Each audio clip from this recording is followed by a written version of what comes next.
आज फायनली माझा चष्मा आला, पण त्याच्या अगोदर सकाळी नाश्त्यासाठी बनवलं होतं शेवयांचा उपमा, जो की खूप छान आणि मस्त झाला होता, ज्याची रेसिपी मी खूपदा शेअर केलेली आहे.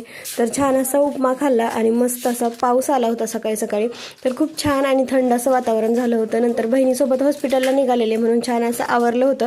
जेवणासाठी आईने केली होती इथं आळूची वडी आणि त्याचबरोबर चपाती, आमरस आणि थोडीशी भाजी पण केली होती. तर छान असं जेवण केलं, मुलांना खायला चारलं आणि हॉस्पिटलला गेलो आणि तिकडून आलो की दुपारी मग परत थोडा वेळ आराम वगैरे केला जेवण करून आणि नंतर मग दुपारच्या वेळेला जांभळं वगैरे खाल्ली झाडाखाली बसून. ह्या वर्षी पहिल्यांदाच आम्हाला खूप जांभळं खायला भेटलीत, कारण दरवर्षी ना इतकी जांभळं आम्हाला खायला भेटत नाहीत, कधी तर एकदा दोनदा भेटतात. आणि संध्याकाळच्या वेळेला मग आई, नाना आणि शौर्य गेले होते मसवडला थोडी खरेदी करण्यासाठी. तर येताना आमच्यासाठी कपकेक वगैरे घेऊन आलेले आणि आमचे चष्मे आले होते आज, त्याचबरोबर ह्या गोड मिरच्या आणलेल्या आणि चष्मा क्लीन करण्यासाठी हे लिक्विड पण त्यासोबत भेटलं होतं आणि चपला वगैरे आणल्या होत्या. आता मामाला चप्पल घ्यायची होती तर शौर्याने घ्यायला सांगितली आणि बोलला की स्वराजला पण घे कारण तो रडेल म्हणून.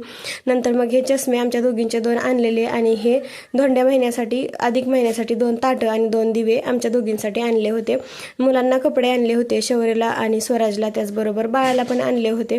तर तेच आमचं इथं बघायचं चालू होतं आणि खूप मस्त छान कपडे आणले होते, साधी सिंपल पण मस्त होती.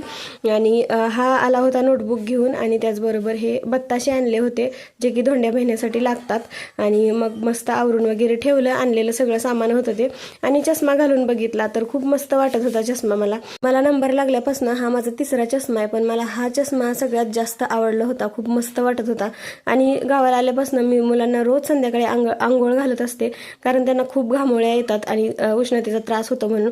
त्याला आंघोळ घातली, आवरून पाठवलं खेळायला. नंतर मग माझं इथं चूल पेटवायचं चालू होतं, कारण आज कोंबडी कापणार होते आणि अंडी सापडली होती, तर ती आणून फ्रीजमध्ये ठेवली आणि शेतात जाऊन कोथिंबीर घेऊन आले. आणि आई म्हणली की मी आता करते चुलीवरचं काम, म्हणजे चूल पेटवून स्वयंपाक वगैरे करायचं होता ते. नंतर मग मी इडलीचं भिजायला घातलं. इडलीचं सकाळपासून भिजायला घालायचं होतं, पण टाईमच मिळत नव्हता. भिजायचं घालता घालता संध्याकाळ झाली. स्वच्छ असं धुवून आणलं होतं टाकीनं आणि घरातल्या पाण्यानं छान असं भिजवून ठेवलं होतं.